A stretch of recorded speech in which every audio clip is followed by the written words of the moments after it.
When a vicious crime claims a young man's life, Christmas Day becomes a Christmas nightmare. My brother never caused harm to nobody. Someone had to get so close, so personal, and then left him in a pool of blood. It was shocking, it was horrifying.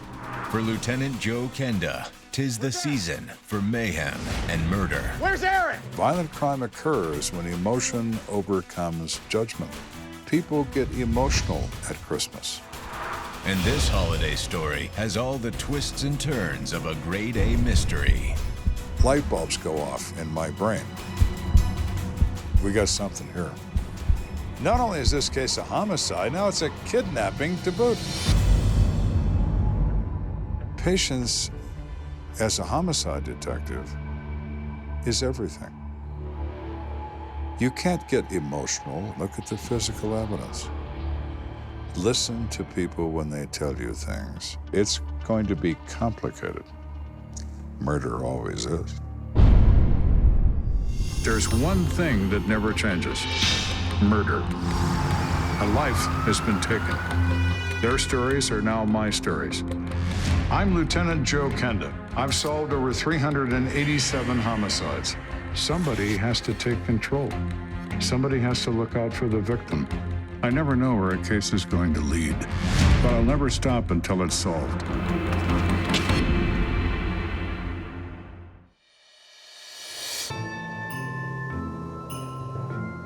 Christmas night, 10:45 p.m. 18-year-old Chris Zimmerman is filled with cheer as he heads home after a long holiday spent with family. Oh, I was in a great mood. Yeah, I just had a blast. I mean, ate dinner, hung out with my sister, was excited to show Donald what I got for Christmas. Donald is 20-year-old Donald Ott, Chris's friend and roommate. Donald was a very carefree, fun guy, easygoing. With an armful of presents, Chris makes his way to his apartment. But when he reaches the door, he notices that it's unlocked. Hey, Donald. Are you here, man? Inside, he sees Donald slumped over on the couch. Oh, there you are, man. What's going on? How was your Christmas? He's like, hey, man, what are you doing? What's going on? Donald? You didn't move. You better not be messing with me. That's when Chris notices Donald's face is a sickly shade of blue. It wasn't normal. It was, looked like he was wearing makeup, but it wasn't wearing makeup. And then I saw a pool of blood. Then I kind of freaked out. I'm like, my roommate's dead. It was shocking.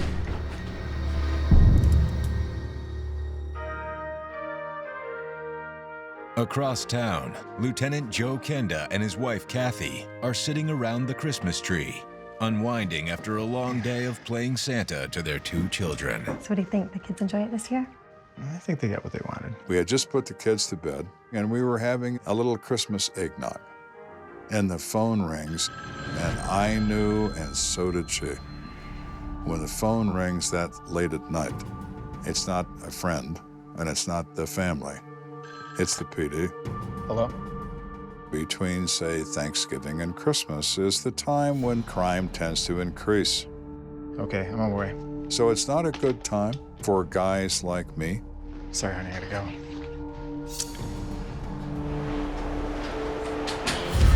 Driving down the empty holiday streets, Kenda makes it across town in less than 10 minutes, which isn't nearly enough time to flush all the holiday cheer from his system.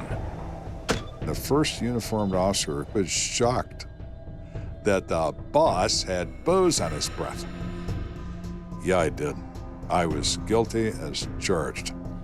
And I took him aside and I said, take this and go buy me all the coffee this will buy and bring it back here.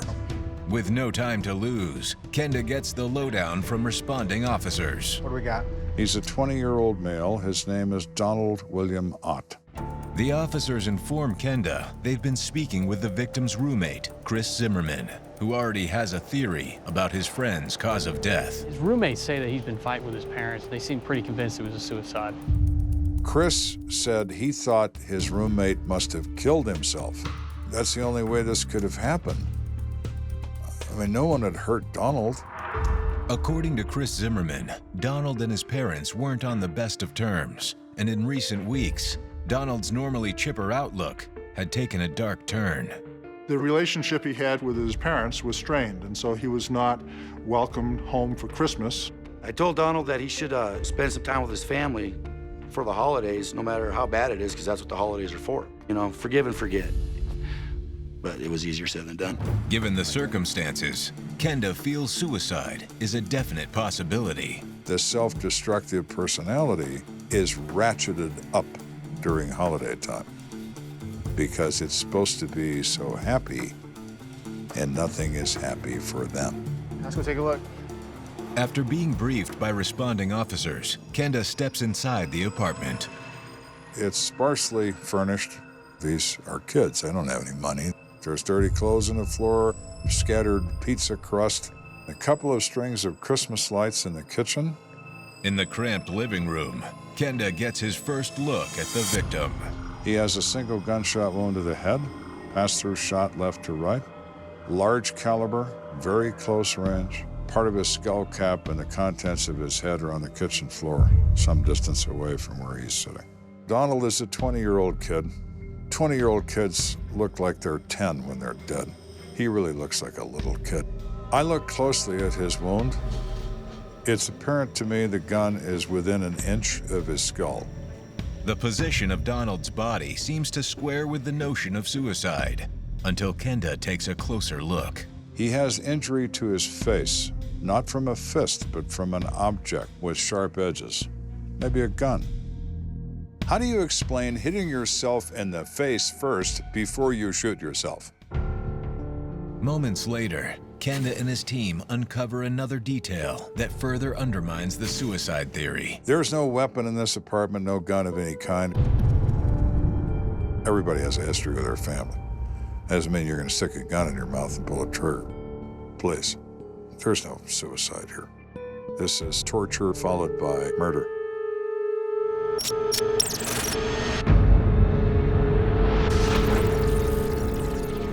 They smack him in his face, and then they shoot him.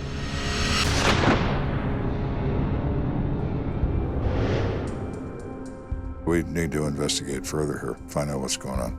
Kenda orders his men to canvass the building for anyone who may have seen or heard signs of a struggle. But as he continues searching Chris and Donald's apartment, it doesn't take long for Kenda to notice something peculiar. There's a TV stand, but there's no TV. There is stereo wire, but no speakers, and there are dust marks on tables. Speakers have been removed. It's obviously a theft of property from this apartment. Burglaries increase at Christmas time.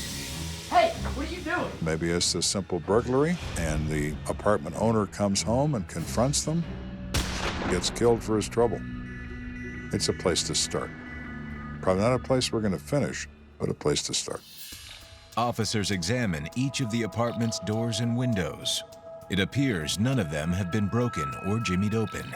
You've got a homicide scene with no forced entry, and you've got items missing. Really strange. With more questions than answers, Kenda hopes the officers canvassing the building will drum up some solid leads. But when his men return, he's sorely disappointed. It's Christmas Day. People are busy enjoying their families, busy opening gifts. Nobody sees any comings and goings. Nobody hears a gunshot. Well, maybe this is not just a random burglary. Maybe this is a burglary of Donald and Chris's place for a reason. We certainly have places to go with this investigation. It's going to be complicated. Murder always is. Unsure what to make of these conflicting bits of evidence, Kenda turns to Donald's roommate, Chris Zimmerman. Chris? Yes, sir. You learn pretty quickly that Chris has never seen violence, ever. He's never seen anyone hurt. He's never even seen a dead person. He doesn't know how to react to it. It is so unbelievable to him that he comes up with a suicide because, after all, he's never experienced anything like that. Can you think of anybody that might want to hurt him? No.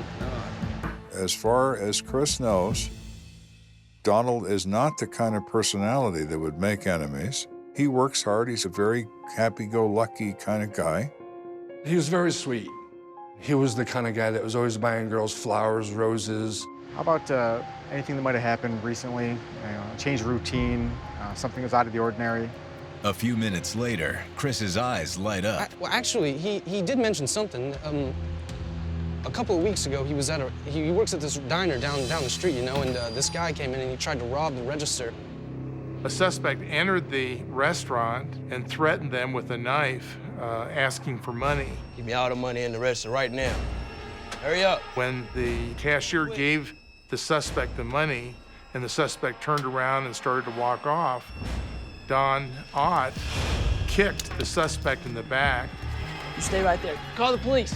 Hey, man, we'll get you, man. He kind of was a hero in a way because he subdued the person who was the suspect until the police could get there. Is it possible that Donald Ott's murder was payback on the part of the crook he helped subdue?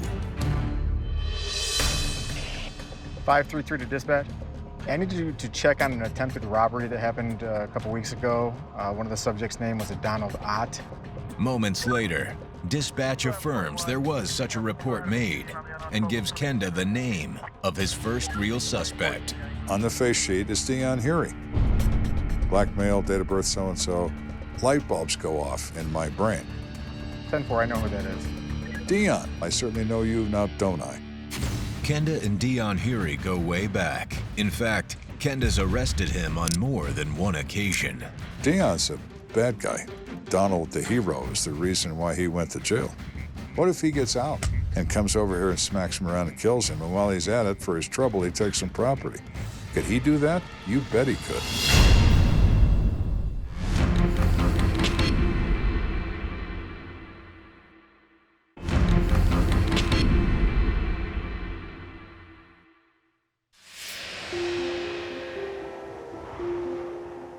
It's closing in on midnight Christmas Day, and most residents in Colorado Springs are warm in their beds. But not Lieutenant Joe Kenda. He's wide awake, with visions of homicide dancing in his head. People get emotional at Christmas. Violent crime occurs when emotion overcomes judgment. Emotion makes people angry. Angry leads to violence. This Christmas, the violence arrived in the form of Donald Ott, a 20-year-old restaurant worker who was found murdered in his modest apartment. Now, Kenda is hot on the heels of one Dion Hury. Dion's an experienced criminal. Could he do something like this? Yeah, he could. Give me all the money in the restaurant right now. After Donald Ott thwarted Dion's attempted robbery of a restaurant, Call the police. Kenda wonders if Dion is out for revenge. Man, we'll get you, man. 533 to dispatch. We called the El Paso County Jail, and that's where he's been since he got arrested. We discover he's had no visitors. Typically, people who are in jail have access to people on the outside, whether it's through visitation, whether it's through phone calls or sending letters. They are able to access help to get things done for them. But what the folks at County Jail tell Kenda next blows that theory out of the water. And because of his attitude, he's been isolated in the jail. With Dion behind bars at the time of Donald Ott's murder, Kenda is forced to rule him out as a suspect. Instead, he turns his attention to Donald's family. It's a gut-wrenching task. What worse holiday could there be than Christmas Day, to be told of the death of a loved one? There is no way to prepare yourself. Let's get it over with. A sharp knife cuts clean. Can I help you? Mr. Ott? Yes. I'm Detective Kenda. There's no easy way to tell you this. Your son Donald was killed. They were stunned. They just stared at me as if they didn't understand what I said. She went to her knees on the floor. Dad tried to pick her up, and he couldn't pick her up. So I got down on my knees and held her for a moment. Though the Ott family's pain is excruciating, Kenda knows he can't get caught up in it. When I wanted to be in homicide and I wanted to conduct homicide investigations, what was I thinking about? I was thinking about the challenge of it. What you don't think about, and you'd have no way of knowing, is what the realities of that are. And it comes home to you in an instant when you start doing it. Telling somebody's mother who they're never going to see again. You don't think of any of that. What's going on? Your brother Donald was killed. It just hit me like a ton of bricks. And I felt so empty.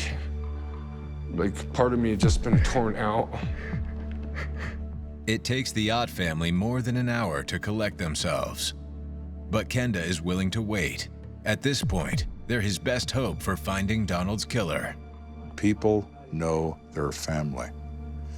They know their habits. They know who they associate with both now and in the past.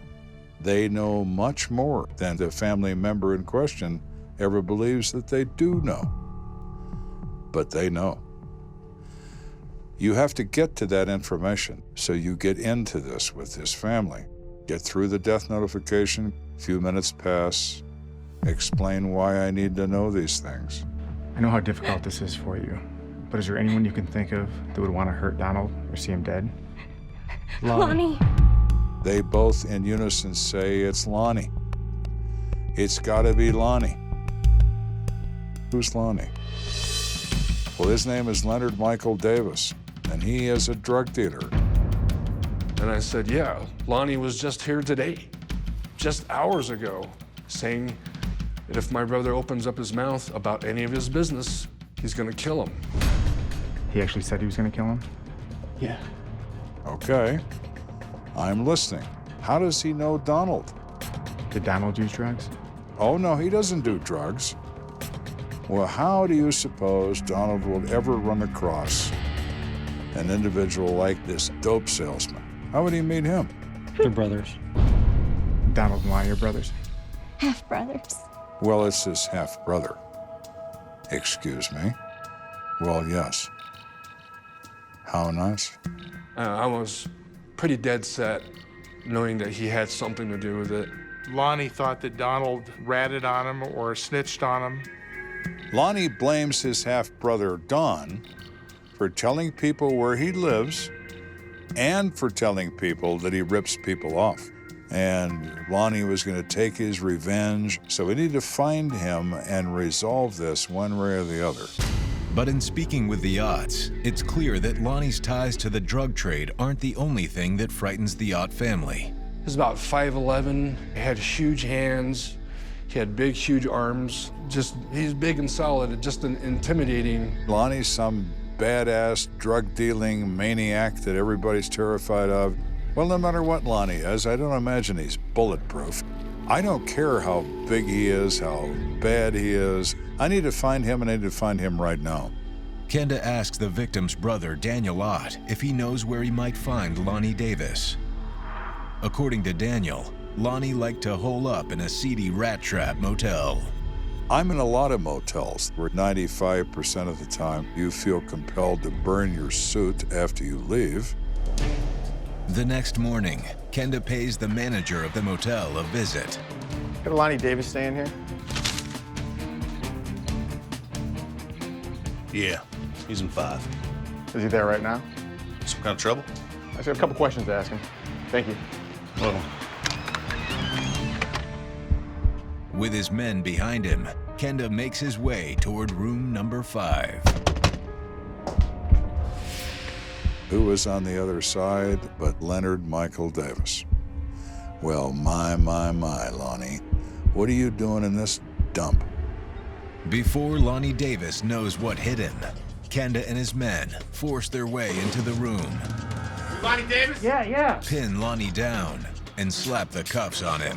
Nice place you got here, Lonnie. 15 minutes later, Lonnie Davis is sitting across from Kenda in an interrogation room at police headquarters. Your brother Donald is dead. He's surprised. It's kind of the right reaction, not the one I expected, but it certainly was a correct one. It was an honest one. You could see it in his face. I didn't kill him. I didn't do anything. I would never hurt him. What do you know about that? So, is he my guy? I don't think so. Not at that moment, I don't think so. But we're gonna keep playing. Kenda gets the sense that Lonnie might know something about Donald's death. Who would hurt him? Who wanted to see him dead? Man, I might know somebody. But the drug dealer refuses to say anything. I'm not going to talk to have some sort of immunity. When you're dealing with criminals, you negotiate. It may not be the best thing to do, but it's the workable thing to do. He knows that if he talks, he's going to have to talk about narcotics. I don't care about the drugs. It doesn't make any difference to me. Murder makes a difference to me. Well, I can't guarantee anything, but I can call the DA and see what he says. Okay. In order to grant Lonnie's request, Kenda will need a signed affidavit from the district attorney himself. Sit tight. Normally, it's a tedious process, one that Kenda doesn't have time for. We need information, we need it right now. We don't want to think about this for 3 weeks. We want to resolve this now, while the evidence is fresh, while everybody's memories are fresh, and when we can maybe identify who's responsible and apprehend them before they kill somebody else. That's when Kenda receives a belated Christmas present. Bill, just the guy I want to talk to. Turns out he and his men aren't the only ones working late this holiday evening. The DA has given his deputies the night off, and he's the only prosecutor in the building. Any chance you could swing by? He's also willing to sign the immunity affidavit in person. Great, I appreciate it. Thanks.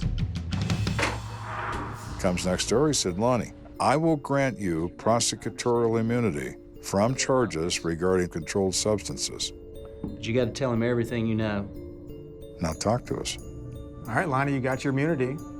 What do you got for me?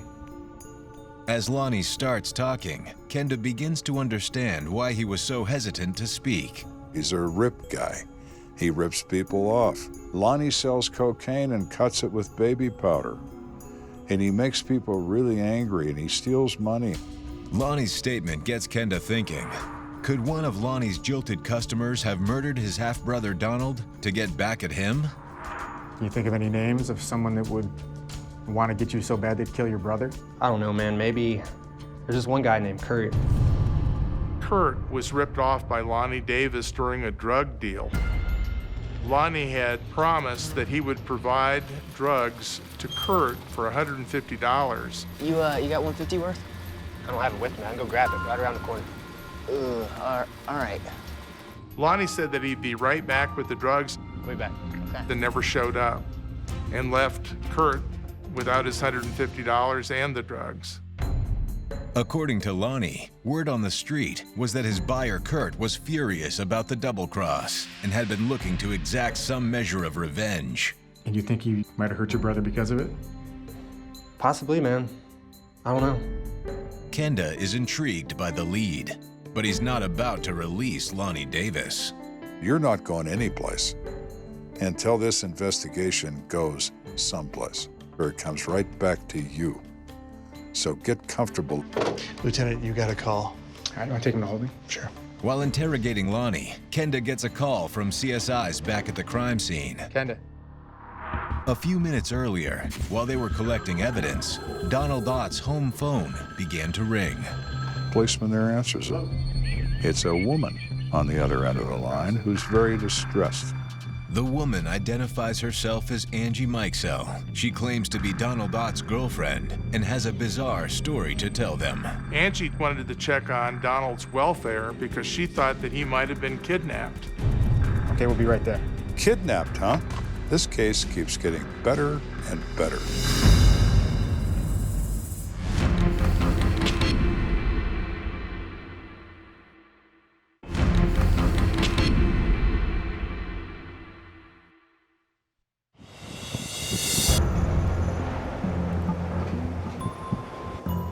It may be the day after Christmas, but Lieutenant Joe Kenda and his team aren't exactly filled with holiday cheer.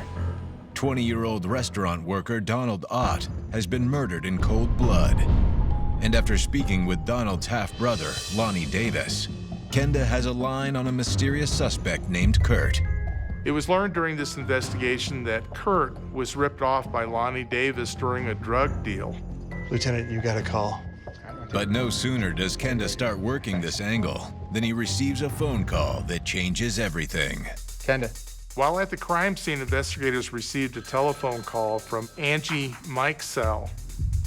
Angie was a female friend of Donald Ott. Angie was worried about Donald, that maybe he might have been kidnapped. Okay, we'll be right there. Kenda and his detectives race to Angie's home, where she's waiting with her mother and a family friend named Dennis Gelpin. Detective Kenda, Detective Smith. Come on in, guys. He is very, very upset. This girl is very upset. Is Donald okay? Yes, I've been trying to call him all night. Do you know if he's okay? Sorry to say he's not. He was killed. And the emotion pours out of these people. A tearful Angie tells Kenda that since Donald was estranged from his parents, he'd spent most of the Christmas holiday with her and her family. Thank you very much. It was delicious, really. Donald had been at their house for Christmas dinner, and he had received a telephone call from a male identified as Kurt. Someone's on the phone for you. It's Kurt. Kurt was calling, trying to find Donald's brother, Lonnie, because Lonnie owed Kurt money. I don't know where he is. I was really suspicious as to why Kurt would be calling on Christmas. According to Angie, Donald tried to make amends on behalf of his half-brother. He was upset, and Donald was trying to calm him down. All right, can we meet somewhere? You want to talk? Okay. How about the mall on Walnut Street? There's a shopping complex about, a mile or two away. I'm gonna help you out, I'm telling you. She hears him give that information to Kurt, saying that he'll meet him there in the parking lot at 9:30 that night. Are you crazy? Kurt on Christmas Day? Nothing. It's fine. An apprehensive Angie asked friend of the family, Dennis Gelpin, to serve as backup and accompany Donald to his rendezvous with Kurt. I'm sorry, guys, I'm gonna have to leave. My brother's friend is in a situation. It's a little personal. Dennis, could you please take him? He has to be at the mall on Walnut Street.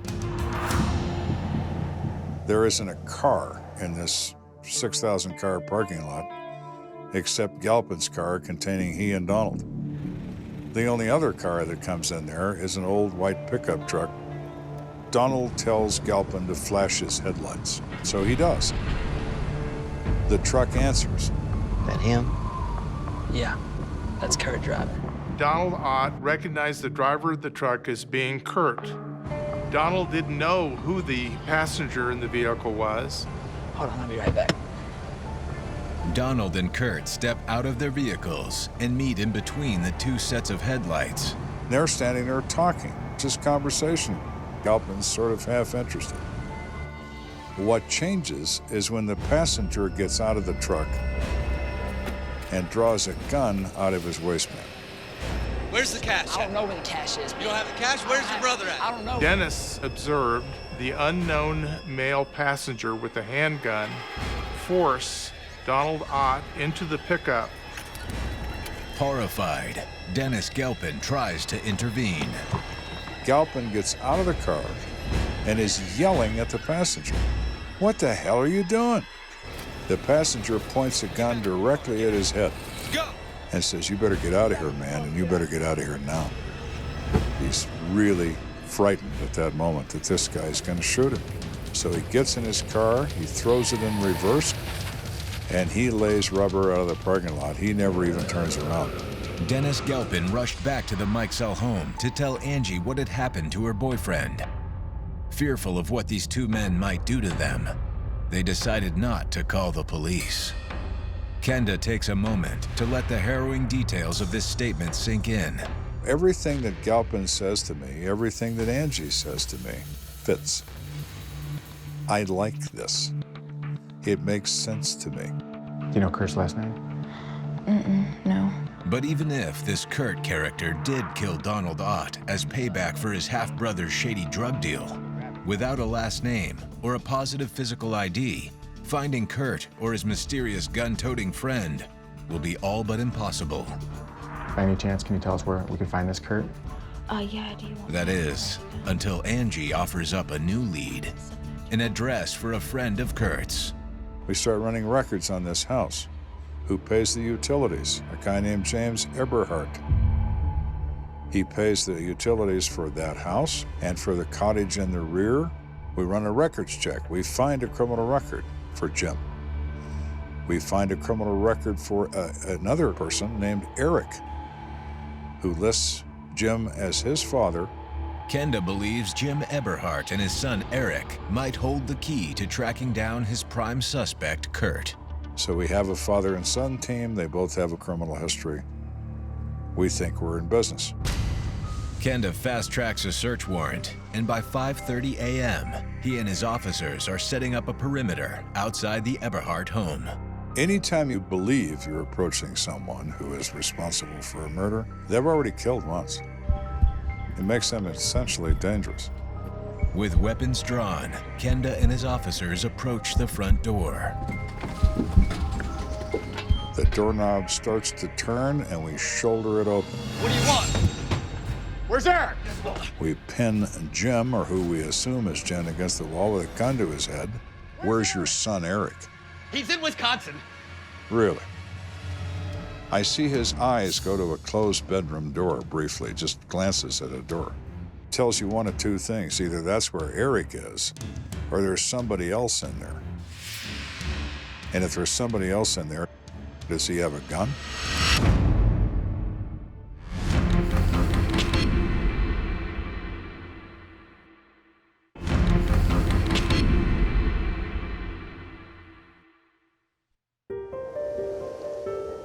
Lieutenant Joe Kenda is hot on the trail of two men suspected in the Christmas Day kidnapping and murder of 20-year-old Donald Ott. After storming the house of Jim Eberhardt and his son Eric, Where's Eric? Kenda realizes another potential suspect is lurking on the other side of a closed bedroom door. One he must assume is armed and dangerous. When you're in a situation where you might have a possible armed suspect, you're scared and you're anxious.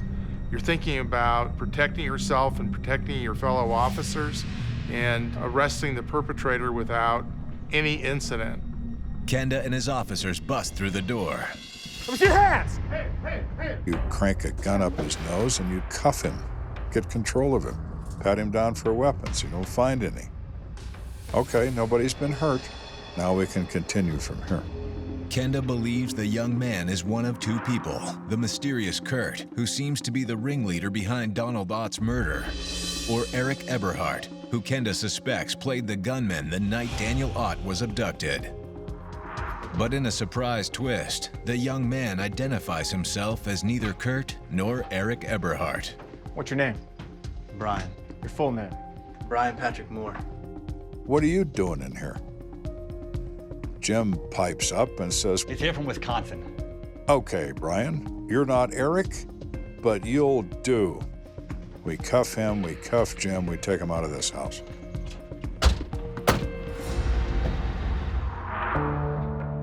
At the station, detectives put Jim Eberhardt and Brian Patrick Moore in separate interrogation rooms. Kenda starts with a 23-year-old Moore. Why don't you tell me where you were last night, Brian? I was sleeping. Though Moore claims he was asleep at the time Donald Ott was abducted, he does admit that on Christmas Day he was hanging out with a mutual friend of his and Eric Eberhardt's named Kurt. I saw my buddy Kurt earlier on that day. So he was there? For a little bit, yeah, and then he left. Kurt went somewhere. He doesn't know where. Do you know who Lonnie is? Never heard of a Lonnie. How about Donald? Don't know a Donald either. He doesn't know what we're talking about. He doesn't know nothing. It's an alibi Kenda has a tough time believing. That's the story you want to stick with? That's what I'm sticking with. That's what I was doing. Was it? You would think if all you do is lie, you would have the decency to be good at it, which you are not. Why don't you sit here and think about that for a little bit? All right. I'll be back. All right. With Brian Patrick Moore trying to stonewall him, Kenda walks next door to question Jim Eberhardt. There is an art to all forms of interrogation. Having a drift of people's faces, their eyes, their body language, their general appearance, the emotion you read in their face can tell you many things. At a moment like this, when you're confronting a guy that you think is weak, you can already see some weakness in him. I know that you know something about what happened. He's the caged animal. He's the nervous deer. He's the trapped rabbit. He's looking for a way out. Though he's got no concrete evidence linking Jim Eberhardt to the crime, Kenda plays hardball.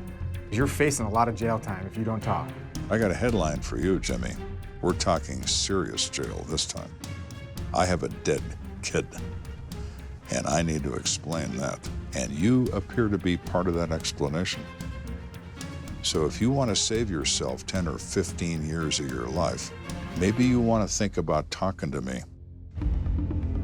You don't know what he's going to do until you see the resolution come over him. Look, I wasn't there when they killed the kid. He's about to throw Brian under the bus. Great. Who's they? Brian and Kurt. Ooh.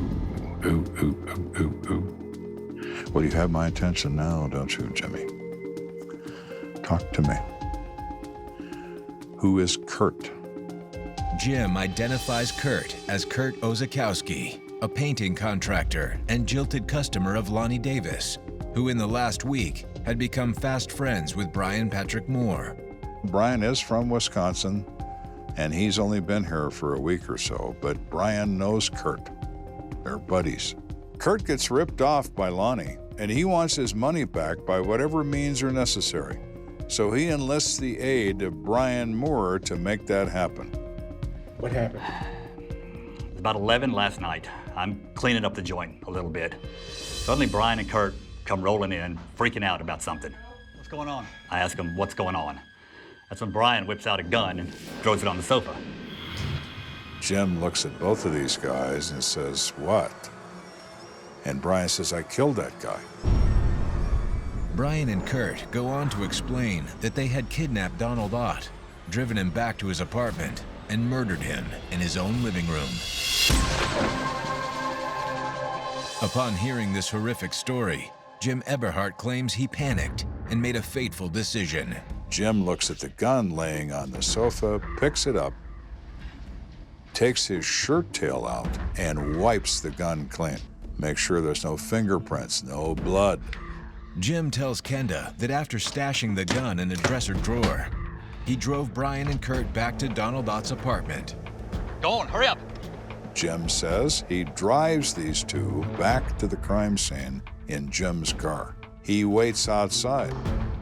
Go get that stuff you touched and bring it out here. 10 minutes later, these dumbasses come out with an armload of electronics. Stereo, the TV set, all the stuff they were going to take. And they put it in Jim's car. Jim tells Kenda that at first Brian and Kurt wanted to keep the TV in the stereo, but they ultimately decided the stolen goods were too dangerous to hold on to. He drives around the city. He finds a Goodwill box. He puts half the property in the one Goodwill box. He drives 30 or 40 blocks and he finds another one. He puts some more stuff in there. Jim Eberhardt provides Kenda with the rough location of all the Goodwill collection centers he visited. There's one about a mile from my house next to the grocery store. You can start there. Why don't you go check on that? 3 separate investigators went to 3 different Goodwill drop-off boxes and recovered all of the stolen property that was taken from Donald Ott's apartment. At Jim Eberhardt's home, detectives recover a large caliber handgun in the same drawer where Jim said he'd stashed it. The weapon was a Ruger stainless steel 4-inch 357 Magnum revolver, identified as the murder weapon by ballistics. Armed with this new evidence, Kenda takes another crack at his other suspect, Brian Patrick Moore. Still sticking with the same story? I said, is there anything you'd like to change about your story? Nope. I didn't do nothing. I don't know nothing about no gun. I don't know nothing about no guy named Donald. And I'm just here because it's Christmas. Okay, Brian. Fine. You're under arrest for first-degree murder, first-degree burglary. Stand up, put your hands behind your back. You can't arrest me for murder. Well, you're wrong there, Brian. I just did. After slapping Brian Patrick Moore with the charge of murder 1, Kenda turns his attention to tracking down the last remaining suspect, Kurt Ozakowski. But Kurt's apartment is empty, and Kurt's employer tells Kenda he hasn't shown up for work in days. We can't find him. He's not where he's supposed to be. He's not at work. He's in the wind. When people are running from the crime of murder, they're terrified. He is perfectly capable of hurting anyone that stands between what he believes is his person and freedom. Fear makes people dangerous.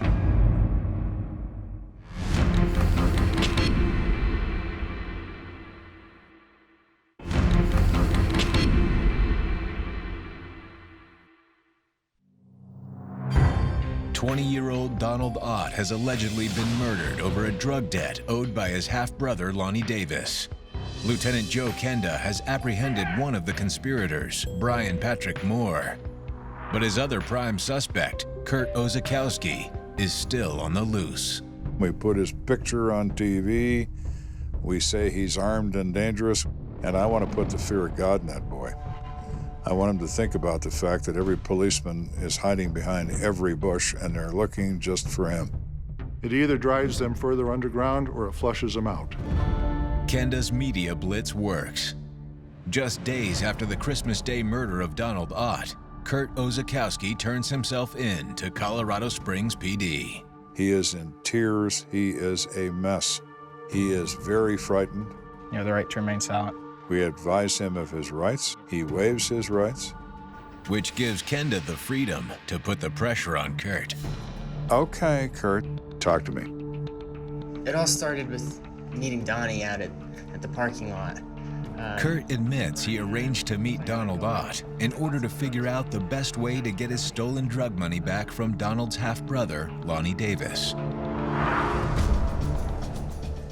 Kurt's new pal, Brian Patrick Moore, was eager to come along as backup. Perhaps a little too eager, according to Kurt. Where are they at? Brian says to Kurt, yeah, we'll get that son of a bitch that ripped you off. Brian pulls out his gun, he's waving it around. He brought a gun with him. He's being all crazy with it, cocking it. Brian likes to be Mr. Tough Guy. Give a guy like that a gun, and you've got King Kong on your hands. He's waving it around, and he's bringing the hammer back and forth. Put that away. What are you doing? You're gonna kill one of us. What are you freaking out about, man? Kurt's upset and says, hey, put that thing away. Quit cocking it, then. You know, it's gonna go off. All right, they're here. You wait here. I got this, all right? Don't just stay here. Kurt told Brian to stay in the truck while he spoke to Donald about his half-brother's whereabouts. I want my $150 back. That's all I need. He's talking to Donald, and they're discussing the details of how he's going to take him to where Lonnie is. That's when Brian gets out of the car, and he starts threatening him. Well, here's the cash at, man. And the next thing he knows, Brian has the gun out again. So you kidnapped him? Well, no, I didn't kidnap him. Kurt is trying to lay this on Brian. We're taking this to Lonnie. Come on. That Brian's the maniac. According to Kurt, Brian demanded Donald take them to Lonnie. Take us to Lonnie, now. I don't know where Lonnie is. I'm telling you, I don't know where he is. Donald keeps telling him, I don't know. I can take you to some places where I know he has stayed. I can't tell you where he is right this minute. That's when Brian Patrick Moore changed the script. Just take us to your house, then. Drive.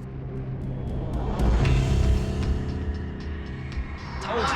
I don't know where Lonnie is. Tell us where Lonnie is. That's all we need. I don't know where Lonnie is. They talked to Donald several times over and over. Hey, your brother ripped me off, like $150. And I just want to get that back. From there, we decided we didn't think we were going to find Lonnie that night. So Brian says it'd be a good idea to grab some collateral from him. We're not leaving here empty-handed. Brian says to Donald, we're not stealing your stereo, your TV. We're just going to hold on to it. Collateral, like a loan, until we get our hands on Lonnie and we get our money back. I'm trying to give you my stuff, just hope. Donald Ott was cooperative and trying to comply to their instructions and assist them in any way he could. He probably thought, I'll show them some things that they might have as a value that they can use, and I'll settle this for my brother.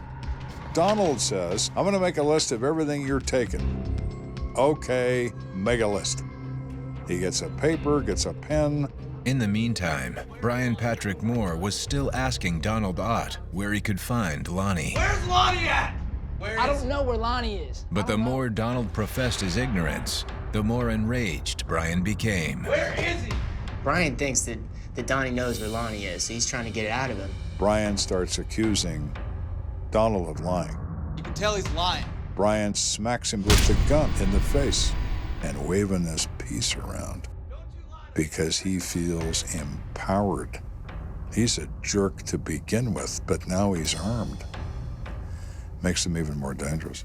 Donald was writing stuff out in the paper, and he had looked to the side at some of the things that they were going to collect. Bam! It just went off. He looks up, and Brian is standing there with a gun in his hand. What did you do? He looks at Donald and realizes he's dead. Brian looks at him and says, I shot him. I didn't mean to, but I did. Let's get out of here. Let's go! You think Brian did it on purpose? I don't know. I mean, he said it was an accident, but I don't know. He's acting so crazy. Kurt Ozakowski swears that he never intended to kill Donald Ott. As far as Kenda is concerned, that fact is of little importance. Is this an accident? It doesn't matter. They are present by force in Donald's residence, stealing his property while armed with a gun, and a death results during the commission of that crime. Doesn't matter what his intent was. Kurt and Brian's misguided attempt to collect Lonnie's debt costs them dearly. They were initially charged with first-degree kidnapping, first-degree murder, first-degree burglary, felony theft. Donald is a 20-year-old kid. Donald didn't rip Kurt off. He didn't rip anybody off. He just happens to be related to Lonnie. Donald Ott cooperated with them. I'm trying to give you my stuff, just hope. There was no reason to kill him. They shouldn't have done what they did. I'm empty. I don't have Donald coming around. 4 months later, Brian Patrick Moore and Kurt Ozakowski both plead guilty to second-degree murder. Kurt Ozakowski is sentenced to 18 years in prison. As the triggerman, Brian Patrick Moore gets 30. They shouldn't be forgiven, and they should never get out. They should never be able to enjoy things in life that my brother can't. For Kenda, the murder of Donald Ott has taken on added meaning over the years, and now serves as a grim reminder that evil never takes a holiday. It's Christmas Day, the day everyone's going to love their family. And what that family has to remember about that Christmas is Donald dying over nothing. Donald wasn't part of Lonnie's life. Lonnie's life caught up with him anyway.